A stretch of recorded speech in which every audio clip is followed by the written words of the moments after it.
ইকরামের চেহারার দিকে যদি তাকাও, কেমন জানি আমি নবীর চেহারার দিকে তাকাই না। উলামা ইকরামের মজলিসে যদি বসো, কেমন জানি আমি নবীর মজলিসের ভিতরে বসলাম। উলামা ইকরামের মুখের জবানের কথাগুলো যদি শোনো, ওরে উম্মত, কেমন জানি আমি নবীর জবানের কথাগুলো শুনলাম। এরা নবীর উম্মতের দল, ভালো করে শুনে নাও, আমার মায়ের নবী বরকতি জবানে বলেন, এরা নবীর উম্মতের দল। কোন ব্যক্তি যদি উলামা ইকরামের সাথে একই দস্তরখানে খানা খায়, কেমন জানি আমি নবীর সাথে একই দস্তরখানে খানা খাইলো। কোন ব্যক্তি যদি উলামা ইকরামকে মহব্বত করে, সে যেন আমি নবীকে মহব্বত করলো। এরা নবীর উম্মতের দল। আলেমদেরকে মহব্বত করলে কি হওয়া যায়, কি হওয়া যায়? ইরাকের যুগশ্রেষ্ঠ আল্লাহর ওলি মালিক ইবনে দিনার মাহফিলের মঞ্চের ভিতরে আলোচনা করতেছেন। এমন সময় একজন মুরাব্বি বাবা ডাকতে বলে, মালিক, আমার জানতে খুব মনে চায় তুমি কেমন করে এরকম সম্মানের চার পাইলা। আজকের হাজার হাজার মানুষের সামনে তুমি বয়ান করতেছো, কেমন করে বলো? অথচ এক সময় দেখতাম তুমি রাস্তার ভিতরে মদ খেয়ে মাতাল অবস্থায় রাস্তার পাশে পড়ে থাকতো। মালিক ইবনে দিনার রাহমাতুল্লাহি আলাইহি বলেন, যে ভাই তুমি তো ভালো প্রশ্ন করেছো। আমি যখন মালিকের রশি ছেড়ে দূরে চলে গেছিলাম, তখন আমি রাস্তার ভিতরে মদ খেয়ে মাতাল অবস্থায় পড়ে রয়েছি, কারণ আমি মালিকের পথ পাই না। যখন মালিকের পথ পাইয়া গেলাম, মালিকের পরিচয় পাইয়া গেলাম, তখন আমি এই সম্মানের চেহারা পেয়ে গেলাম। এবার মালিক ইবনে দিনার রাহমাতুল্লাহি আলাইহি ডাক দিয়া, ও আব্দুর রহমান আসবে, আপনি বাবা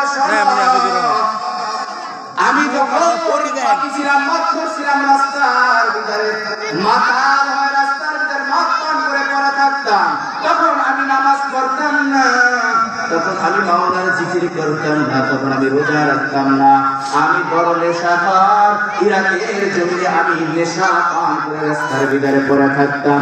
একদিনের ঘটনা, দিনটা ছিল লাইলাতুল কদরের রাত। ওই লাইলাতুল কদরের রাতে আমি মদের দোকানে গেলাম, মদওয়ালির কাছে মদ চাইলাম। মদওয়ালির কাছে যখন মদ চাইলাম, মদওয়ালি ডাক দিয়ে কয়, ওরে মালিক, আজকের রাতটা একটা বরকতি রাত, রাতের নাম হলো লাইলাতুল কদর। আজকের আমি এই বরকতি রাতে, আমি রাতের সম্মানের কারণে আমার মদের দোকান বন্ধ রাখলাম, আমার দোকানে বসে মদ খাওয়া যাবে না। এবার মালিক ইবনে দিনার রাহমাতুল্লাহি আলাইহি ডাকতে কয়, মদওয়ালি, আমার মদের নেশা ধরেছি, আমি তোমার দোকানে বসে মদ খাইব না, আমাকে এক বোতল মদ দাও, আমি আমার রুমের ভিতরে বসে মদ খাইব। এর নবীর উম্মতের দল, মালিক ইবনে দিনার রাহমাতুল্লাহি আলাইহি মদ ক্রয় করে ঘরের ভিতরে চলে গেলেন। ঘরের ভিতরে গিয়া মদটা টেবিলের উপরে যখন রাখলেন, বাবার কণ্ঠ শোনার পর 3 বছরের একটা কন্যা সন্তান বাবার কাছে চলে আসলো। বাবা এদিকে মদ খাওয়ার পর নেশায় পাগল, মদ পান করবে, হাতে বাচ্চার হাতের ভিতরে মদের বোতলটা লেগে মদের বোতলটা মাটিতে পড়ে যায়। মাটিতে পড়ে যাওয়ার পর মদ ভেঙে মাটির ভিতরে পড়ে গেল। বাবা মেয়েটাকে একটা ধমক দিয়ে বেহুশ হয়ে বিছানার ভিতরে পড়ে যায়। সন্তান কান্না করতেছে, কান্না করতে করতে মায়ের কাছে গিয়া বলতেছে, মা, বাবা আমাকে আদর করে না, বাবা আমাকে মহব্বত করে না।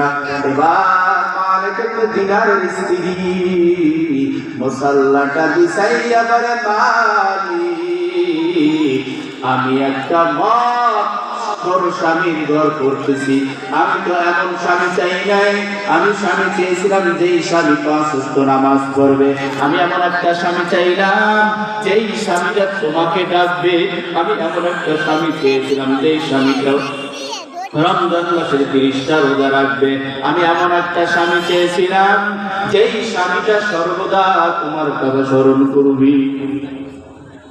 পরের দিন আবার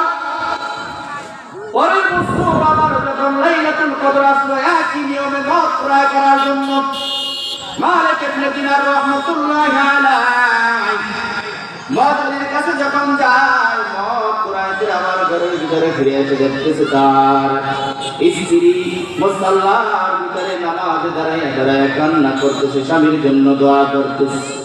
এর উম্মতের দান, আমাদের সমাজের ভিতরে এমন মা বোন আছে স্বামীকে গালাগালি করে, স্বামী যদি বিপদে চলে পথভ্রষ্ট হয়ে যায়, মা বোনেরা স্বামীর জন্য দোয়া করে না, বরং গালাগালি করে।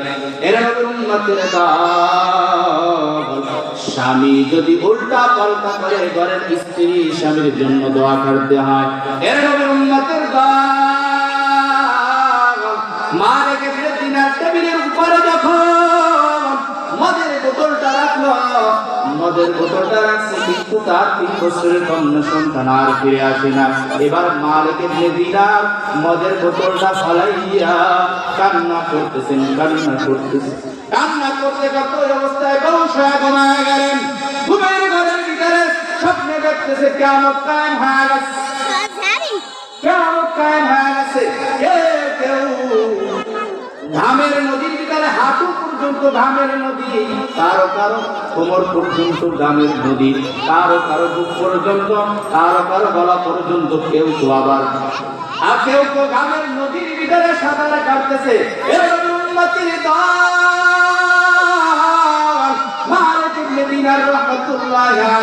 স্বপ্নের ভিতরে দেখতেছেন কারো মাথা থেকে সূর্যের তাপে টকবক করে হিরুটা ফুটে ফুটে পড়তেছে, নাক দিয়া পুষ বের হইতেছে।